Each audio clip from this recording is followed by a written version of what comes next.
अडावत खून प्रकरण पोलिसांनी केली चौघांना अटक. नेमकं काय घडलं?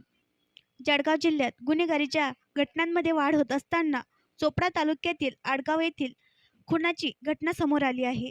मुस्लिम कब्रस्तानाजवळ चौघा संशयित तरुणांना गांजा का पीत आहेत याचा जाब विचारल्याने एका 45 वर्षीय प्रौढाला लाठ्या काठ्यांनी मारहाण करून दोरीने गळा आवळून खून केल्याची घटना घडली. या प्रकरणी चौघांना अटक करण्यात पोलीस प्रशासनाला यश आले असून 10 सप्टेंबरपर्यंत आरोपींना पोलीस कोठडी सुनावण्यात आली आहे. याबाबतची माहिती जळगाव जिल्हा पोलीस अधीक्षक डॉक्टर महेश्वर रेड्डी यांनी दिली आहे. मिळालेल्या माहितीनुसार चोपडा तालुक्यातील अडावत गावालगत असलेल्या हजरत पिरपाक्षाह बाबाच्या दर्ग्यासमोर दिनांक 31 ऑगस्ट रोजी सकाळी 10:30 वाजेच्या सुमारास एक इसम मयत स्थितीत पडलेला आहे, अशी माहिती अडावत गावचे सरपंच बबन तडवी यांनी अडावत पोलीस स्टेशन येथे फोनवरून दिली होती. मयत इसम हा जगदीश फिरंग्या सोलंकी, वय 45 वर्ष, राहणार पाटचारी, अडावत तालुका चोपडा येथील असल्याची माहिती मिळाली. मयतच्या अंगावर ठिकठिकाणी मारहाण झाल्याच्या व्रण तसेच कशाची तरी सहाय्याने गळा आवळल्याचेही दिसून येत होते. त्यानंतर मयतचा मुलगा ईश्वर जगदीश सोलंकी, वय 20 वर्ष, राहणार पाटचारी, अडावत याच्या फिर्यादीवरून अज्ञात आरोपी विरोधात अडावत पोलीस ठाण्यात गुन्हा दाखल करण्यात आला. दरम्यान सहाय्यक पोलीस निरीक्षक प्रमोद वाघ, स्थानिक गुन्हे शाखेचे पोलीस उपनिरीक्षक वाघमारे व पोलीस पथक आरोपीचा शोध घेत होते. तेव्हा चौघा संशयित आरोपींची माहिती मिळाली असता मयत जगदीश यांना शेवटचे कोणासोबत पाहिले त्याचे लोकेशन याबाबत अभ्यास केल्यावर पोलिसांनी चौघांना ताब्यात घेऊन अटक केली.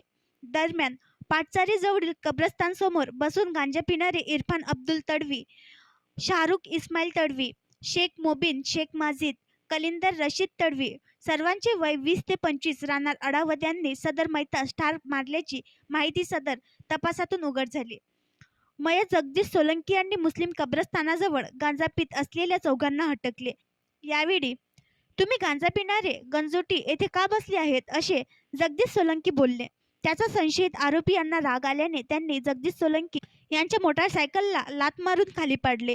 तेव्हा जगदीश हा पडू लागल्याने त्यास कब्रस्तानमधील बांधकाम केलेल्या वरांड्यात व रूममध्ये संशयित घेऊन गेले आणि तेथे लाठ्या काठ्याने मारहाण केली.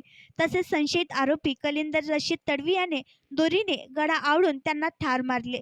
त्यानंतर मृतदेह उचलून हजरत पिरपाक्षाह बाबाच्या दर्ग्यासमोर आणून टाकला होता, अशी माहिती संशयित आरोपींकडून पोलिसांना मिळाली. संशयित आरोपींना न्यायालयात हजर केले असता न्यायालयाने त्यांची दिनांक 10 सप्टेंबरपर्यंत त्यांना पोलीस कोठडी सुनावण्यात आली आहे. दरम्यान सदर गुन्ह्याचा तपास वरिष्ठांच्या मार्गदर्शनाखाली सहाय्यक पोलीस निरीक्षक प्रमोद वाघ व अडावत पोलीस करीत आहेत. अडावत पोलिसांनी खून प्रकरणाचा उलगडा अत्यंत मेहनतीने केला, असे सांगून पोलीस अधीक्षक डॉक्टर रेड्डी यांनी तपास पथकाला बक्षीस देऊन गौरविले.